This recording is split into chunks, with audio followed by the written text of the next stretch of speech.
Shalom Bapak Ibu yang saya kasih di dalam Tuhan. Salam sehat untuk kita. Ya, di kesempatan ini saya menyampaikan firman Tuhan. Renungan firman Tuhan ini hari ini yang terambil dari Mazmur 86 ayat 1 sampai 2. Demikian firman Tuhan saya bacakan. Sedengkanlah telingamu, ya Tuhan, jawablah aku, sebab aku sengsara dan miskin. Peliharalah nyawaku, sebab aku orang yang kau kasihi. Selamatkanlah hambamu yang percaya kepadamu. Bapak Ibu yang saya kasih dalam Tuhan, doa Raja Daud adalah doanya, yaitu meminta pertolongan kepada Tuhan. Jadi urgensinya apa Daud sampai berdoa dan meminta pertolongan kepada Tuhan? Urgensinya Daud adalah bahwa jiwanya tertekan, nyawanya terancam. Dalam ayat 14 dikatakan bahwa orang sombong dan orang angkuh mengepung aku. Ya, kalau kita lihat di dalam KBBI, ya, berbicara Kamus Umum Bahasa Indonesia mengatakan bahwa doa itu adalah permintaan, doa juga adalah permohonan dan syukur dikatakan. Ya, nah pada hari ini apa yang menjadi ancaman, apa yang menjadi urgensi bagi Bapak Ibu dan saya dan keluarga dan jemaat dan semua hamba-hamba Tuhan yang ada di wilayah Jawa Barat. Ya, yang pertama saya cantumkan bahwa COVID-19 dari awal tahun kita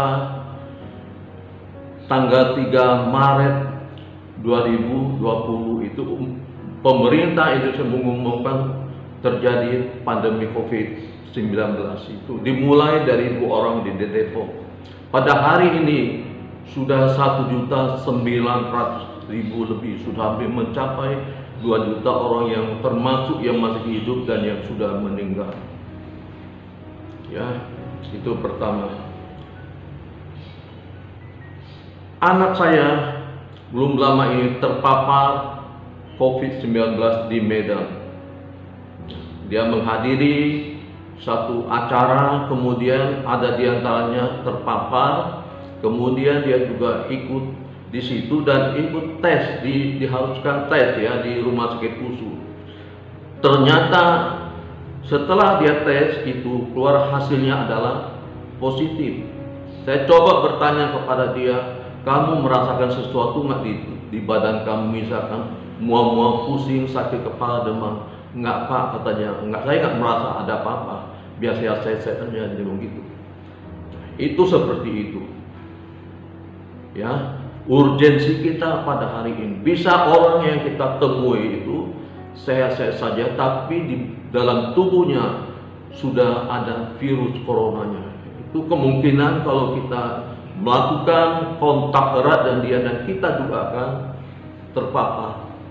Maka dalam hal ini pertama saya katakan itu kita harus lari dan minta perlindungan kepada Tuhan. Ya.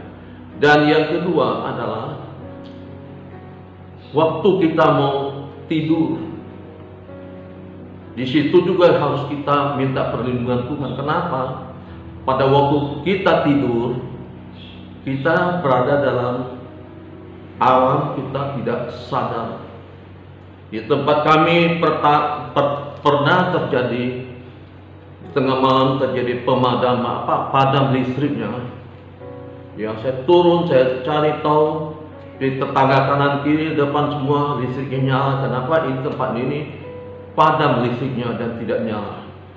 Setelah saya cari-cari tahu dan saya temukan, ternyata di sambungan listrik sudah terjadi konsleting, sudah terbakar hangus kabelnya. Pada saat itu juga karena saya mengerti ya tentang listrik elektro, saya manjat ke atas, itu saya ambil obeng, kemudian saya putuskan yang sudah terbakar itu, kemudian itu listrik itu kabel listrik saya hubungkan kembali, dan setelah itu listriknya nyala kembali. Itu pertama, yaitu PLN listrik. Dan yang kedua, ada kompor gas kita, ada tabung gas kita di rumah. Kita juga sadar, bisa pada waktu malam kita masak itu nggak terjadi apa-apa, bisa terjadi sesuatu pada tengah malam, terjadi kebocoran gas. Ini sudah terjadi di mana-mana.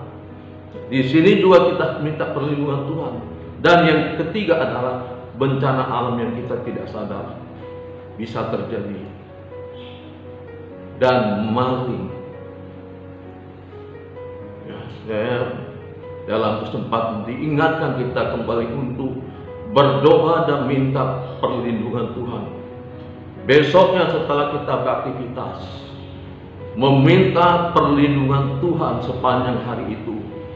Kenapa saya katakan? Ya, saya banyak temukan itu orang-orang yang tidak tertib di jalan, di perjalanan yang bawa kendaraan itu, seperti orang mabuk, sodok sana, sodok sini. Di situ kita perlu meminta perlindungan Tuhan di dalam aktivitas dan perjalanan kita sepanjang hari, terutama kita yang masih kerja di kantor, kita ada pelayanan keluar, misalkan ini perlu meminta perlindungan Tuhan.